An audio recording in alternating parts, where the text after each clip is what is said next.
shut him down. So we'll see what happens. Hopefully, we got a couple days before our next game, but we'll see what happens. Steve, how pleased were you with the fact that your defense was able to kind of tighten up there in the second half, even without Draymond? Yeah, defense was better in the second half. So was our offense. I thought we finally started moving the ball. First half, we were trying to dribble through their defense, and they have a very good defense. This is the team from a couple of years ago.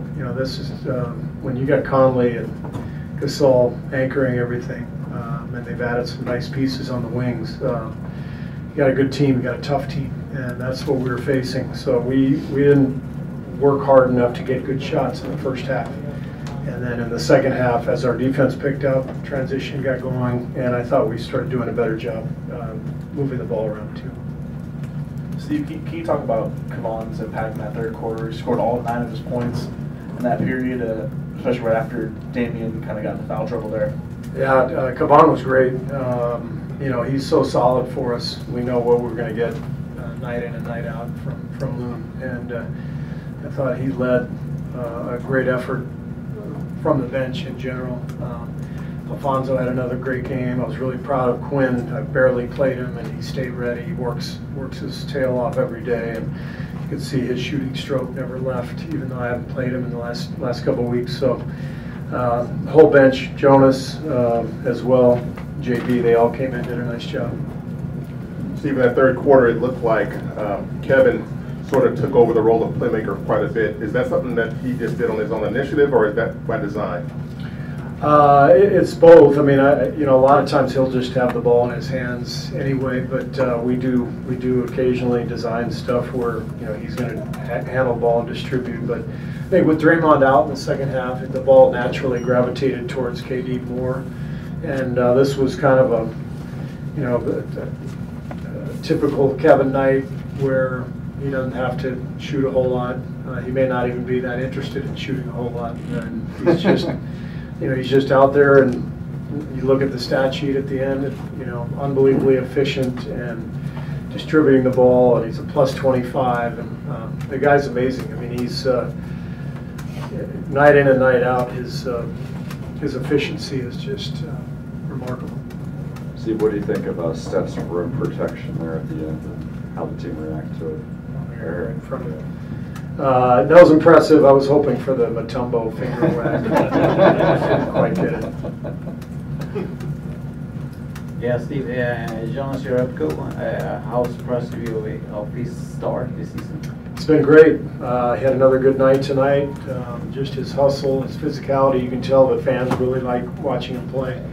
I think because he plays so hard, and he's added a dimension for us that we haven't had much of, which is a four-man who can step out and make a three.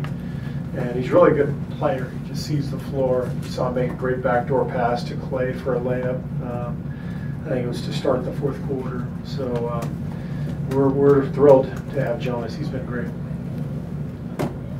Coach, you ended up having Klay Thompson do a lot of the initiation within the fourth quarter without Draymond out there.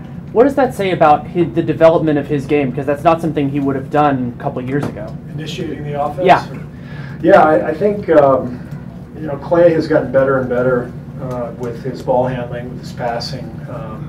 He's really done a nice job this year of finding cutters, on drives where he draws help, and I think he found Jordan Bell on a really nice little pocket pass. Jordan hit a layup tonight. So Klay's done a better job with that over the last couple of years. I think he's just expanding. I think his game is growing.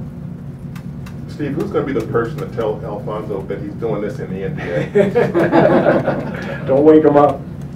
He's, what I love about him is that he's just naturally very confident, and he's not afraid of anything. He gets out there and he rises up. If he's open, he's going to rise up and shoot it. And maybe that's what his journey led to. He knows he's here, he's earned it. Might as well make the most of it and go for it every night. Hey Steve, what is the learning curve that Damian's going through with these fouls, and I guess Jordan as well tonight? Yeah, I mean, Damian is learning from the players he's playing against. You know, Marc Gasol is one of the best in the league at drawing fouls, and you've got to be very careful with your hands. I thought a couple times Damian just had his hands kind of in the wrong place, and Gasol will take advantage of that. He'll wrap you up. He'll kind of pump fake and jump into you and do all that kind of stuff, and he's very clever. So it's a good lesson for Damian to play against guys like him, and he's learning every single game.